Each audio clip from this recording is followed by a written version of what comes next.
Meditation δεν δουλεύει. Μια μισή φορά κάνω το γύρο του σπιτιού. Το meditation δεν δουλεύει. Στη μέση του σαλονιού κάθεται το φυτό. Με γοητεύει αν είναι ήρεμο αυτό τότε. Γιατί όχι κι εγώ. Το σήκωμα απ' το κρεβάτι. Το πιο δύσκολο task. Το πιο δύσκολο task. Το μυαλό σου λέει πως λείπει κάτι. Δεν ξέρεις καν που θες να πας. Δεν ξέρεις καν που θες να πας. Το σήκωμα απ' το κρεβάτι. Το πιο δύσκολο task. Το πιο δύσκολο task.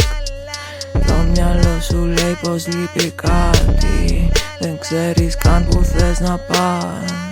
Δεν ξέρεις καν που θες να πας. Ας τα ακούσουμε.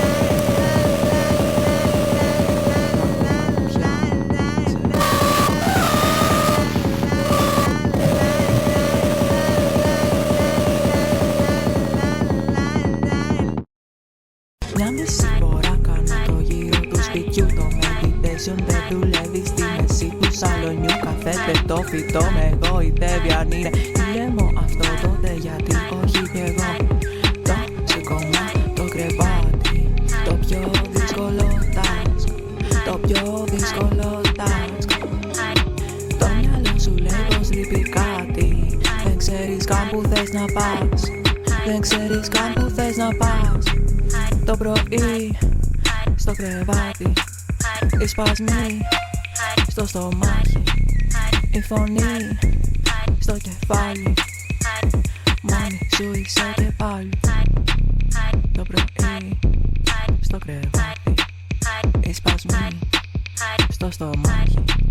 Η φωνή στο κεφάλι. Μόνο σου είσαι και πάλι.